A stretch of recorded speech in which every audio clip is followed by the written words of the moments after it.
Hello, everyone. My name is Denise Owens, and I'm one of your 6 Dharma leaders at the Insight Meditation Community of Charlotte. I had given a talk a week and a half ago, and unfortunately, it did not record correctly, so I'm going to do it from home. So tonight's talk is titled, Knowing This Breath.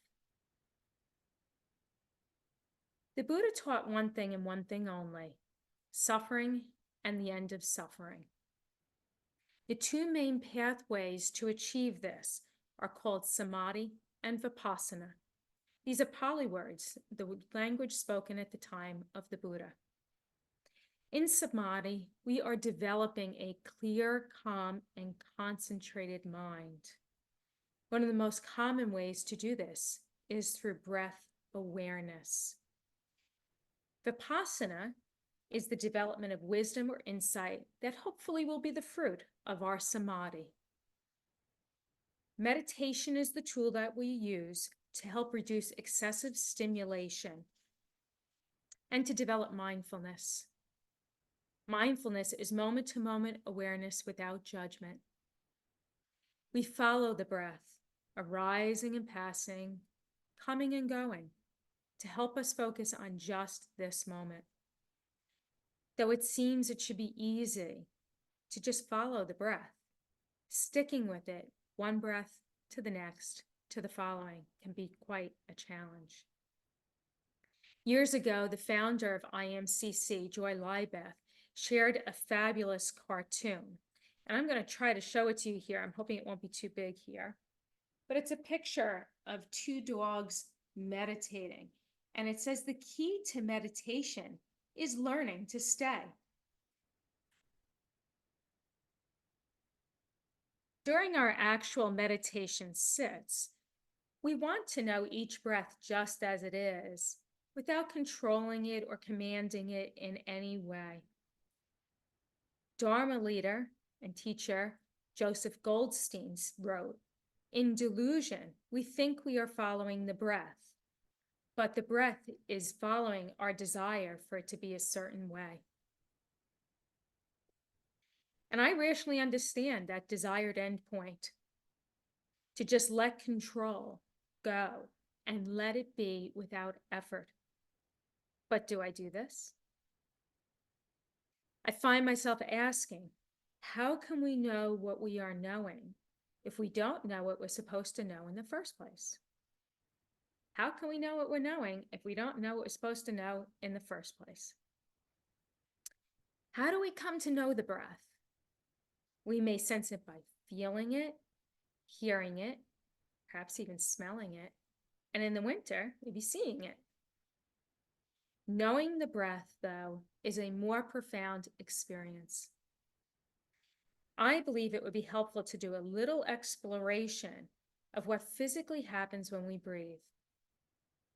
I believe this is helpful to help us pick up on the nuances of the breath, so we may find it to be a more tangible experience and help us to try to be with what we're trying to know. A few pre-meditation exercises to help us tune in to the breath experience. I invite you to try each of these techniques as we go along as an interactive experience. First, let's come to an upright seated posture so we can calm the body, but also have a clear line in our airway to develop this calm alertness and have ease of airflow. Now, see if you can find where the breath is most accessible for you. Some may feel it at the tip of their nose, and as they exhale, feel it on the top of their lip. And this is where it's traditionally taught to sense the breath. But perhaps you feel it in your throat or your chest, your lower ribs, maybe your belly, or maybe in your whole body. Our whole body expands when we breathe, except for the two bones at the top of our head. And as we exhale, our body actually gets a little smaller, except the two bones at the top of our head. Ideally, our default breathing pattern will be what's called diaphragmatic breathing. It's the most efficient breathing pattern. When our diaphragm, which is a muscle that sits right below our lungs, contracts and it presses down and it flattens, it allows air to passively be pulled into the lungs. And as we go to exhalation, the diaphragm comes up and it pushes the air out of our lungs. So it's a very efficient system. Many folks, though, have a habit of chest breathing. If you want to see a good breathing pattern, I would take a look at like a 2-year-old or a 3-year-old. They're usually doing it pretty well, unless they got a cold or something. But those of us who have either been sucking in our guts for all these years, not allowing diaphragmatic breathing, we tend to breathe to the chest. Or if you do a lot of sitting, perhaps for your job or you're a student or something of the sort, you do a lot of sitting, we get compressed. And that doesn't allow our diaphragm to move. So we can wind up in a chest breathing pattern, which is not as efficient. You may find that you have upper trap breathing. That's when people do this. Or shallow and fast breathing. Low belly breathing. Low belly breathing tends to be more common in singers, people who play wind instruments, and perhaps even swimmers.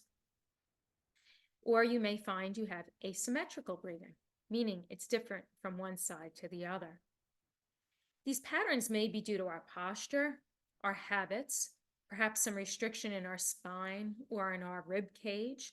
A deviated septum can change which part of our body we breathe in, and muscle asymmetry. So I'd like to have us try some diaphragmatic breathing. If you'll place one hand on your sternum or your chest bone, and then the other hand on your belly button.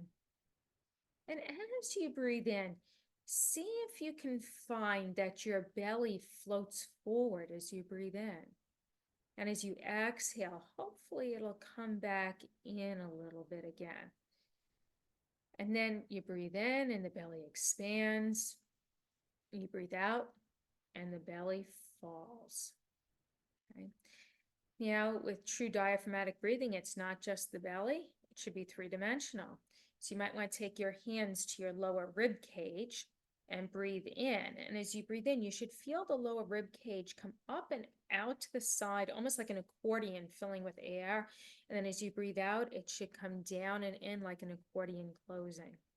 So as we breathe in, the belly rises, the lower ribs expand.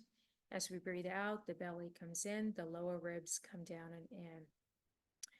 Now see if you can feel your back expanding as you breathe in. You breathe in and your back gets a little bit bigger, the waist gets bigger, the belly and the ribs. You breathe out and your whole middle gets smaller.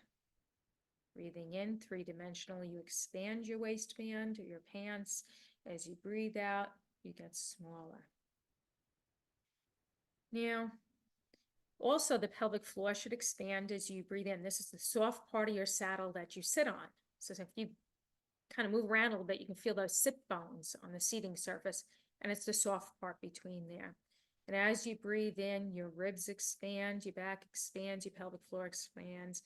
As you exhale, you get smaller three-dimensionally. When you breathe into a balloon, the balloon fills three-dimensionally. When the air comes out of the balloon gets smaller three-dimensionally.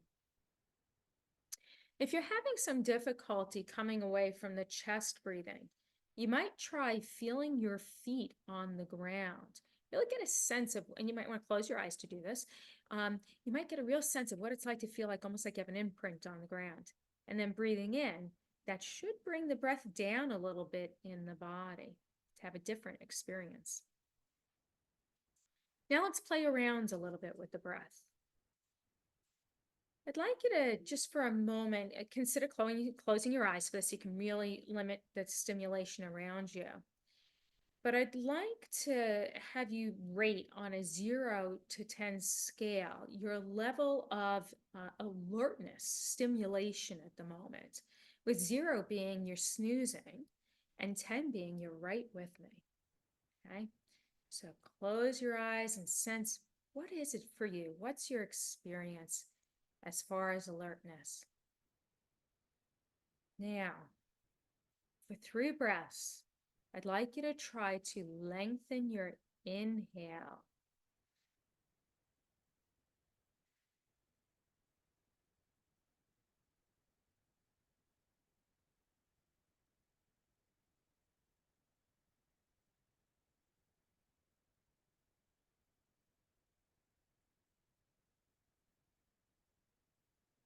Now check back in on that 0 to 10 scale.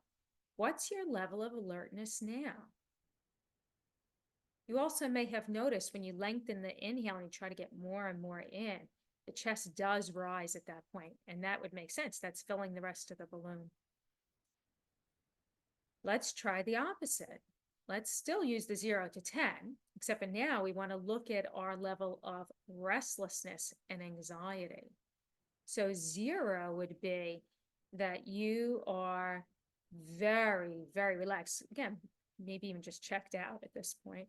And 10 is you are super amped. You would rather do walking or running meditation, okay, than to sit here. Okay? So get this sense, 0 to 10, how restless or anxious are you? Now for 3 breaths, let's try to lengthen the exhale.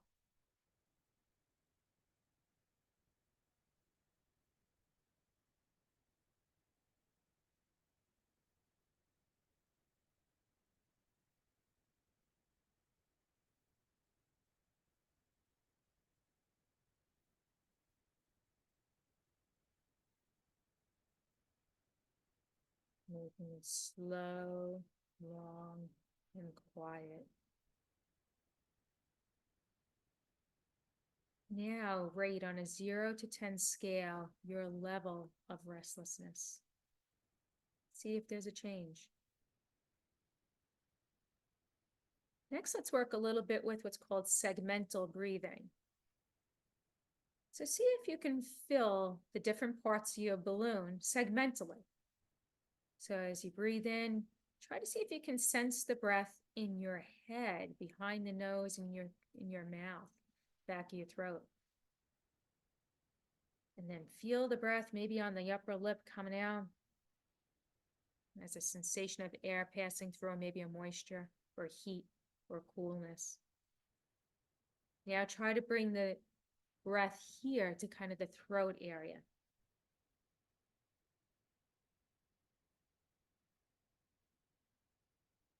Now try to bring the breath here, kind of to the upper rib cage, below the collarbones. Our rib cage comes all the way up to here.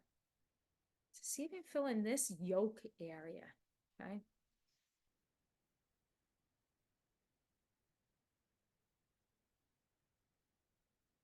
Now try to fill the middle of your rib cage with your breath, three-dimensionally, front, back, and sides.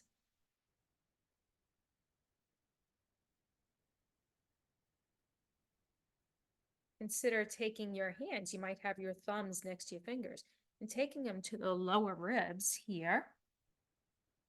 And breathe in and notice if you can bring the breath out to the sides and back as you breathe in and you exhale.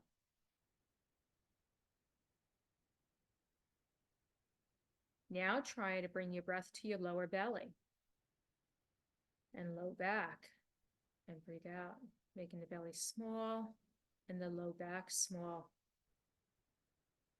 Now try breathing into the pelvic floor as if to fill the seat a little bit with the bottom of the body. And as you exhale, that area gets a little smaller. Now try as very best as you can. You might want to close your eyes for this one to get better sense of the feel in the body, of breathing in, and see if you can feel your whole body expand on the inhale, like you're filling up your blow-up doll, your suit, your skin suit. And then as you exhale, it gets smaller. So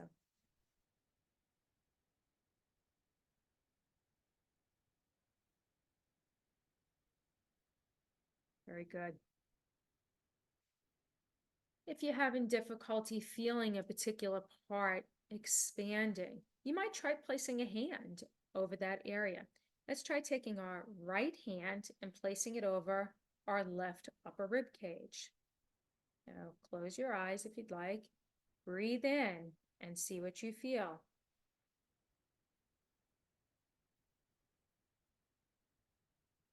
Now take your left hand to your right upper costal cage and breathe in and breathe out. Taking your hand to feel a particular part of the rib cage, or maybe even the belly, can help us get a little bit more tactile sense of that expansion and that contraction. Now try this. Lean all the way forward. So you're going to lose me here for a moment. I'm going to have you lean all the way forward if it's safe and if you feel comfortable to do that. Okay? Lean all the way forward and then breathe in and see where you notice the breath in your body.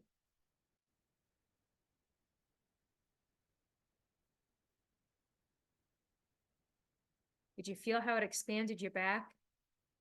Folks who do yoga, when you do your wide leg child's pose or your child's pose, you might notice that your breath fills your back better. You can get some flexibility in the back just with your breathing.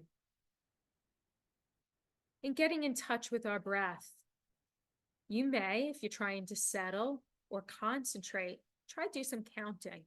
I'm breathing in this one breath, breathing out that one breath, breathing in two, second breath, breathing out two, and continuing, maybe counting to 5 breaths, maybe 10 breaths.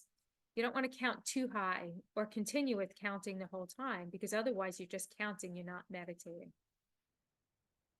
Or try detecting the breath at the inhale, at the beginning of the inhale, middle of the inhale, and the end of the inhale. Then try to pick up the nuance of the beginning of the exhale, the middle of the exhale, and the end of the exhale. And see if you can follow that coming and going of the breath like a beautiful wave building and releasing, forever changing in condition. You might want to try ratio breathing, breathing in on a count of 4, resting between the inhale and the exhale for a count of 7, and breathing out on a count of 8. This has been shown in studies to reduce tension and anxiety. Larry Rosenberg explained, he wrote the book Breath by Breath, which is on the Anapatisati Sutta, which we're going to do in just a few moments here. And he explained all phenomena we experience are empty of self. They are impermanent. They arise by given conditions. And when those conditions change, the phenomena passes away. Now, I want to read to you just a little something that Larry Rosenberg wrote in his book, Breath by Breath. He says sometimes, especially when people are new to the practice, they say they're bored watching the breathing. He tries to use this story, but occasionally he resorts to extreme measures.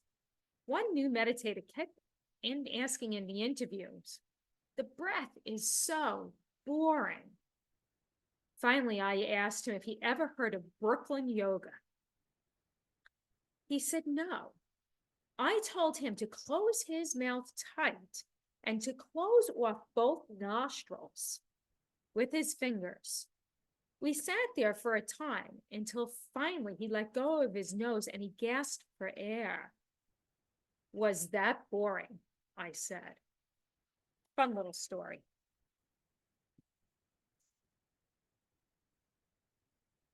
Okay. Now I would like to move on to the Anapatisati Sutta. This is a practice that we can do to use the breath. And it follows the general outline of the Satipatthana Sutta. This is the sutta that is considered to be the direct path to nibbana, okay, to enlightenment. This is one way using the breath to get to that direct path to enlightenment. So what I'd like to do is to have us do this sutta together as our meditation, a guided meditation. What we'll do is it has 16 contemplations. And for each of these contemplations, we will spend a minute in this particular contemplation and then move on to the next. There are four components to these contemplations. The first four are the feeling of the body, okay? It's the body group. The second set of contemplations is going to be the feeling group. That is not meaning emotional feeling. It's meaning a sense of pleasant, unpleasant, or neutral in the exact experiential moment. So it's not processed to the point of, oh, I'm angry. It's more of that sensation is unpleasant or something of that, so pleasant, unpleasant, or neutral. The third group is the mind group. And in this case, it's looking more at what's called chitta, the mind-heart group as a unit, mind and heart. And the fourth group is the wisdom group. So let's do this together. In this meditation, I would advise that consider closing your eyes for this. And I'm going to start first the way the Buddha instructed for us to use the breath alone to achieve enlightenment. The sutta starts with the instructions on how to sit. The meditator, having gone to the forest, to the shade of a tree or an empty building, sits down with legs folded crosswise, body held erect, and sets mindfulness to the fore. Always mindful, the meditator breathes in and the meditator breathes out. We begin with the first four contemplations called the body group, okay? The first contemplation. While breathing in long, one knows I breathe in long. While breathing out, one knows I breathe out long.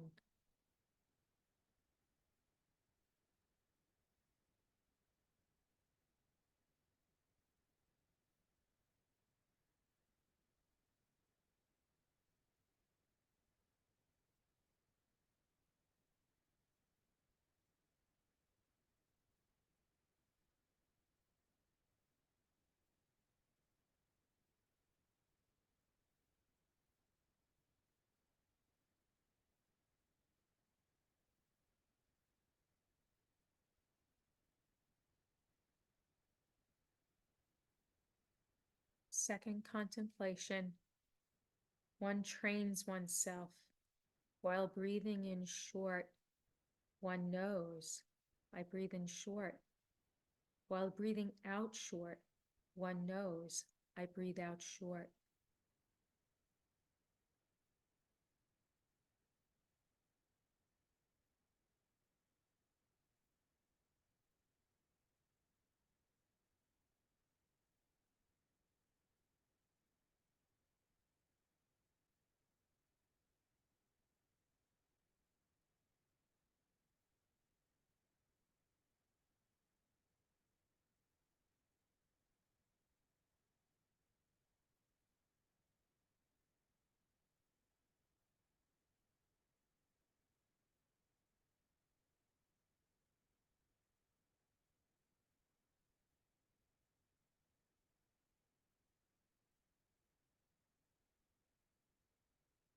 Third, one trains oneself sensitive to the whole body.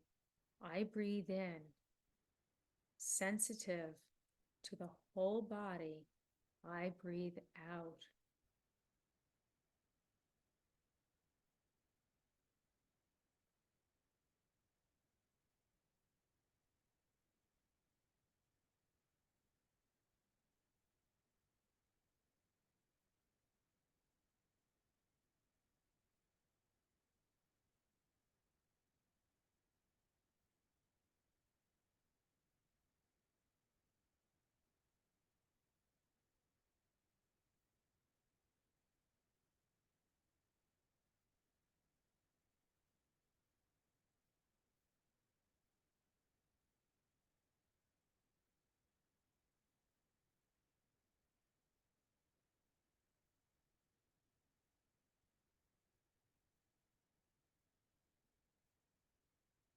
4. One trains oneself, calming the whole body. I breathe in. Calming the whole body. I breathe out.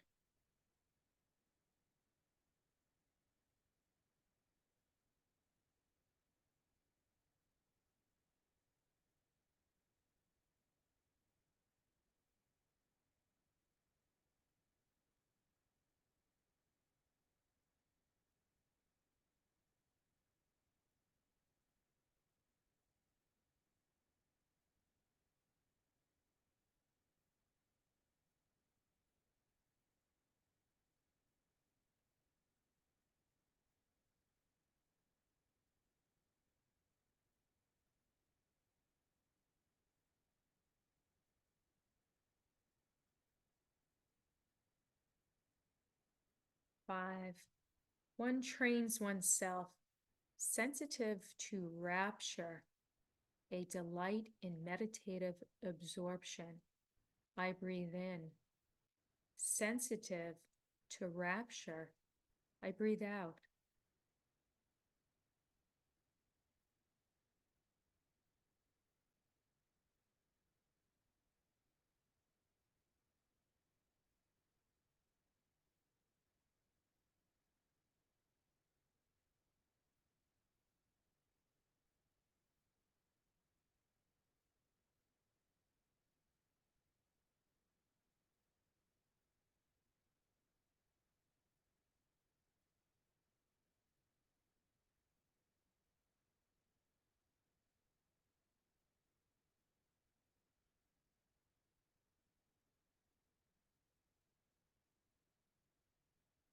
6.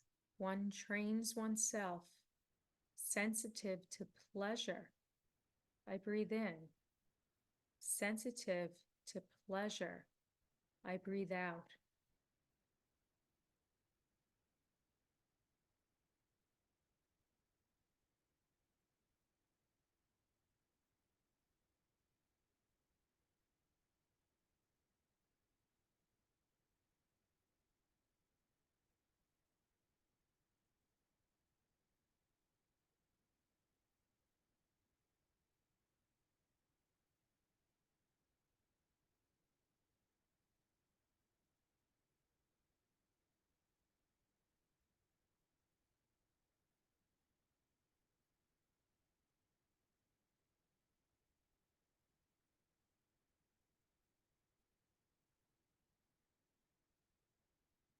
7.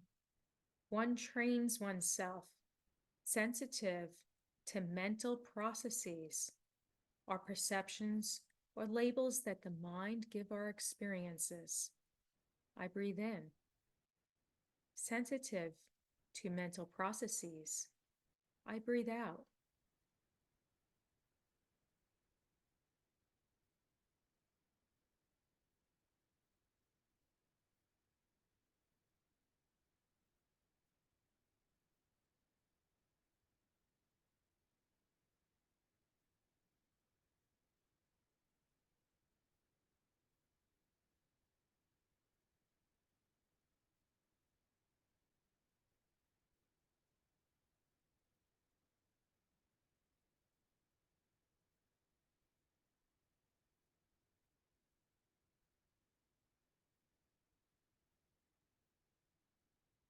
8. One trains oneself, calming mental processes. I breathe in. Calming mental processes. I breathe out.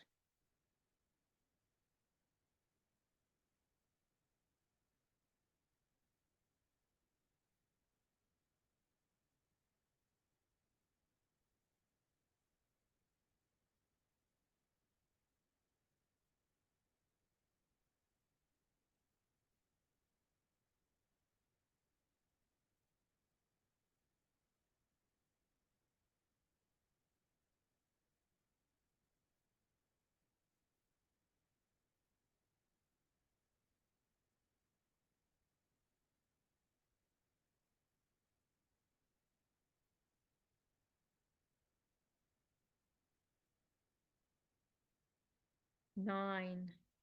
One trains oneself, sensitive to the mind, heart. I breathe in. Sensitive to the mind, heart. I breathe out.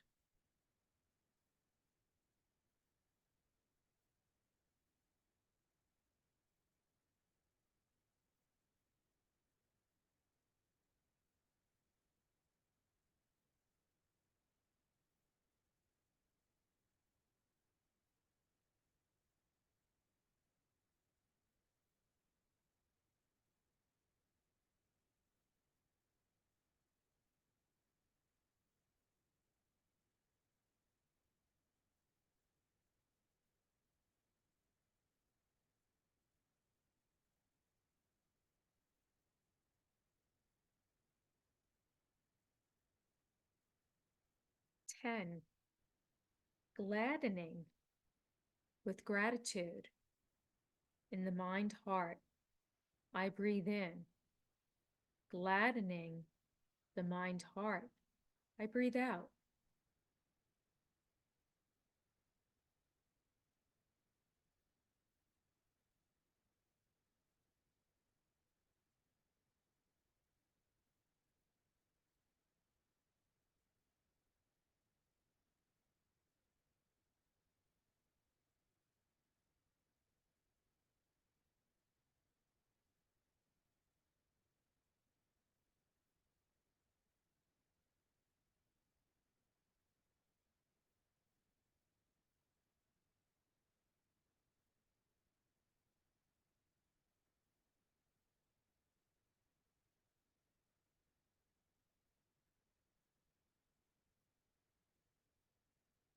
11. One trains oneself, steadying the mind, heart. I breathe in. Steadying the mind, heart. I breathe out.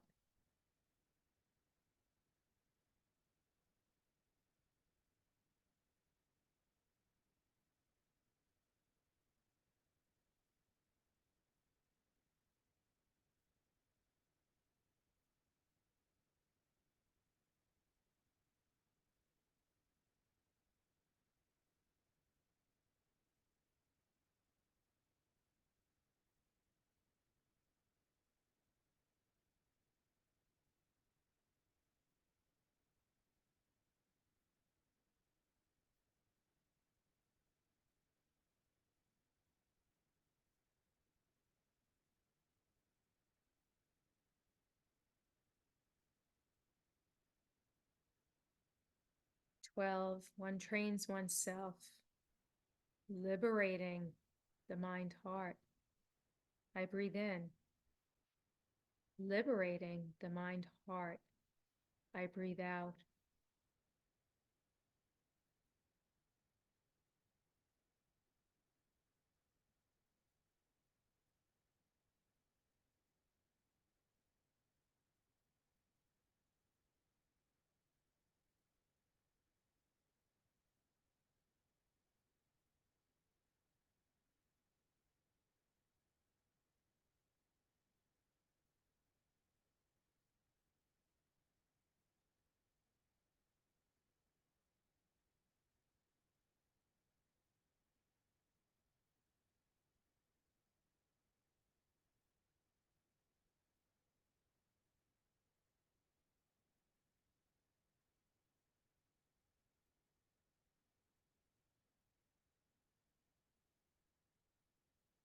13.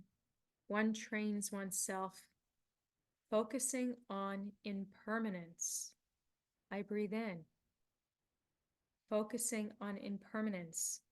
I breathe out.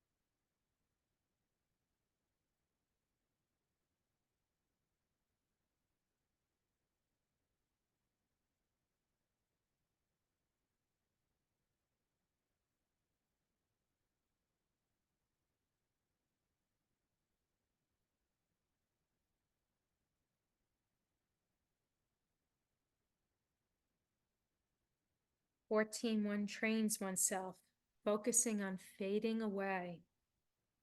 Means to become dispassionate, a fading of the ego, of the sense of me. I breathe in, focusing on fading away. I breathe out.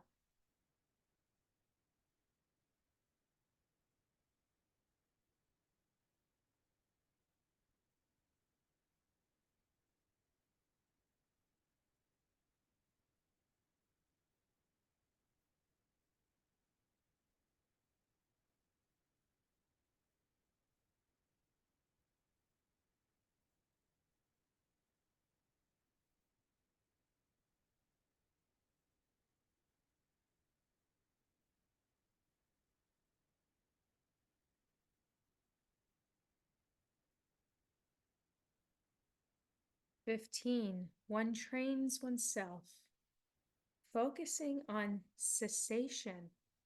I breathe in, focusing on cessation. I breathe out.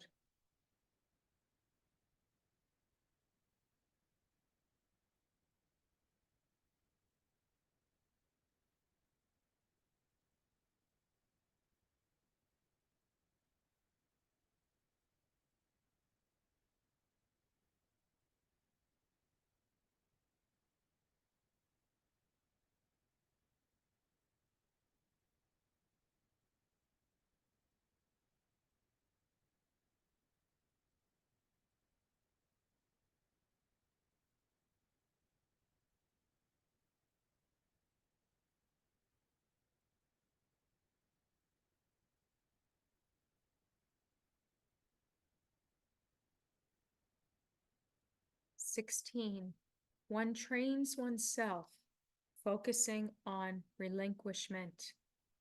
I breathe in, focusing on relinquishment. I breathe out. This is non-clinging.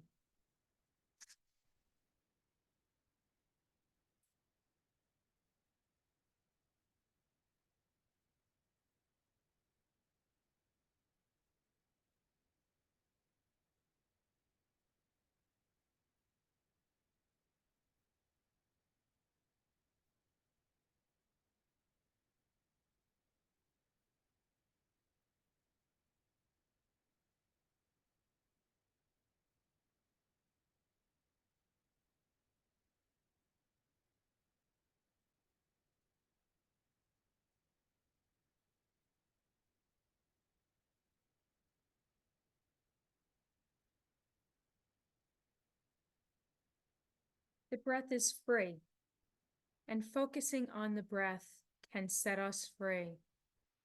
One trains oneself upright and attuned. I breathe in long. I breathe out long, releasing any clinging. For enlightenment just may be this breath.